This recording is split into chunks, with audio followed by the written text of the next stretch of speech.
My name is Dr. Kiran Khalid, and I am working in Services Hospital in Gynae department from last 12 years. I have done my MBBS from University of Lahore and my MCPS from CPSP and MRCG Part 1 from Royal College of London.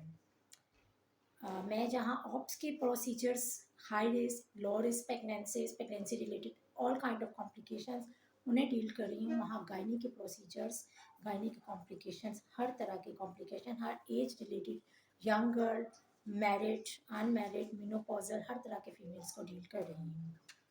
जहाँ young लड़कियों की problems हैं hormonal imbalance से related, PCOS, इसके अलावा ovarian cyst वगैरह under 20-25 years की females हैं जो विजाइनल डिस्चार्ज के साथ आ जाती हैं, या मैरिड फ़ीमेल्स हैं जिन्हें इनफर्टिलिटी का प्रॉब्लम है, या जिन्हें रिकराउंड मिसकैरेजेस के साथ इश्यूज़ हो रहे हैं, या जिन्हें प्रेगनेंसीज हो नहीं रही हैं, या ऐसी फ़ीमेल्स जिन्हें शादी के बाद विजाइनल डिस्चार्ज की प्रॉब्लम्स हो रही हैं, या इससे रिलेटेड आहिस्ता आहिस्ता जाती हुई फ़ीमेल्स, पीसीओएस की females, fibroid uterus, polyp, other uterine pathologies, abnormalities और मीनोपॉजल केसेस जो हैं उन्हें डील कर रही हूँ। वहाँ ऑपरेटिव जो हैं प्रोसीजर्स वो भी किए जा रहे हैं। तो आज जो मैं प्रॉब्लम आपके साथ शेयर करने लगी हूँ, बिल्कुल आम सी प्रॉब्लम है जो हमारी यंग बच्चियों को फेस करनी पड़ रही हैं।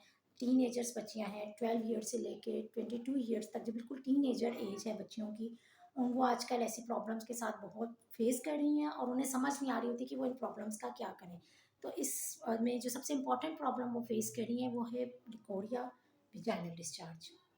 Leucorrhoea means whitish vaginal discharge है, वाइटिश सिक्रीशन है जो हमारे लोअर एब्डोमेन, नीचे वाला जो विजाइना का एरिया होता है, वहाँ के हार्मोन्स की प्रोटेक्शन है। जिस तरह हमारी ओरल कैविटी जो है वो हार्मोन्स प्रोड्यूस करती है, वो हमारा वेट रहता है, हमारी स्किन पे ग्लैंड्स हैं और एरिया हार्मोन्स प्रोड्यूस करता है और हमें स्वेटिंग होती है।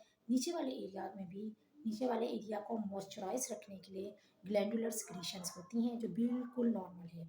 और हमारी पॉपुलेशन में ऑलमोस्ट 90% फीमेल्स इस चीज़ को फेस करती हैं और ये कोई टेंशन वाली चीज़ नहीं है अनटिल अनलेस इसमें कोई ख़ास साइन या सिम्टम्स आप फेस करें, मतलब डिस्चार्ज के साथ, मतलब स्क्रीशन जो है बेसिकली उनके साथ आपको कोई ईचिंग, स्मेल, कलर चेंज है तो आपको ट्रीटमेंट की ज़रूरत होती है। मगर फ़िलहाल जो मैं आज डिस्कस करने लगी हूँ वो है वाइटिश स्क्रीशन या वाइटिश डिस्चार्ज, जिसको हमारी यंग बच्चियाँ देख के काफ़ी परेशान हो जाती हैं या बार बार कंप्लेन करती हैं कि इसको कैसे डील किया जाए। तो सबसे पहले तो मैं बच्चियों से यही कहूँगी कि ये स्क्रीशन बिल्कुल नॉर्मल है, इससे परेशान नहीं होना होता। ये हमारे लोअर एरिया को मॉइस्चर प्रोवाइड करती हैं, इससे हमारा नीचे का पीएच और बैक्टीरियल जो लैक्टोबैसिलाई बैक्टीरिया है जो नॉर्मल फ्लोरा के लिए ज़रूरी होता है, उनका बैलेंस मेंटेन रहता है। हाँ, आप अगर इसकी एक्सेसिव ग्रोथ या इससे इरिटेट हो रही हैं तो आपको थोड़ा-सा अपना लाइफ़स्टाइल मॉडिफ़ाई करना होगा। जैसे यंग बच्चियों को भी इतनी समझ नहीं होती कि उन्होंने पीरियड्स के दिनों को कैसे डील करना है, पीरियड्स के दिनों में हाइजीन का कैसे ध्यान रखना है। तो वैसे छोटी-छोटी टिप्स पे अगर अमल करती हैं तो इसको, जिसको वो प्रॉब्लम समझ रही हैं या एक कॉम्प्लिकेशन समझ रही हैं, जो कॉम्प्लिकेशन बेसिकली नहीं है, मगर इसी चीज़ को वो बड़ी अच्छे तरीके से अपने साथ, जैसे कहते हैं ना, लाइफ एडजस्टमेंट कर लेंगी। अब वो एडजस्टमेंट कैसे करनी है? सबसे पहले तो अपने माइंड को ये कॉन्सेप्ट करना है कि it's a normal secretion just like other secretions in our body until unless it shows certain kinds of complication, जिसमें मैं एक अलग वीडियो बनाऊंगी। और अब दूसरा ये है कि जब आपको पीरियड स्टार्ट हो जाए तो पीरियड्स के दिनों में अपनी हाइजीन का खास ध्यान रखें। उसमें आपने ये करना है कि जो गायनी पैड्स यूज़ कर रही हैं उनकी एक्सपायरी एक बार यूज़ से पहले ज़रूर चेक कर लें। सेकेंड चीज़, जब आप गायनी पैड्स यूज़ करती हैं तो उसको हर 6 आवर्स के बाद, बेशक वो कंटेमिनेटेड होता है, फुल होता है या नहीं होता, आपने डिस्कार्ड कर देना है। उसके डिस्कार्ड का प्रॉपर तरीका मैंने एक वीडियो शेयर की थी, उसमें ज़रूर होगा, आप वो देखें। उसको प्रॉपर आपने अखबार में या किसी ब्लू पेपर में रैप करके उसको डिस्कार्ड करना है। उसके बाद अपने हाथ अच्छी तरह वॉश करने हैं। नीचे वाला एरिया जब आप वॉश करें तो उसको रगड़ना नहीं है, टॉवल से साफ़ नहीं करना, टिश्यू से साफ़ नहीं करना, आपने उसे एयर ड्राई होने देना है ताकि एवेपोरेट हो। रगड़ा या कुछ करना, कई लड़कियां टिश्यूज़ यूज़ करती हैं, उससे भी नीचे फाइबर्स, टिश्यू ऐसा फ़ॉरेन बॉडी काम करता है, फाइबर्स या कोई चीज़ नीचे लगी रह जाती है जो इन्फेक्शन क्रिएट करती है। तो आपने इन दिनों में इस चीज़ का ध्यान रखना है। वाटर इनटेक अपना ज़्यादा रखना है।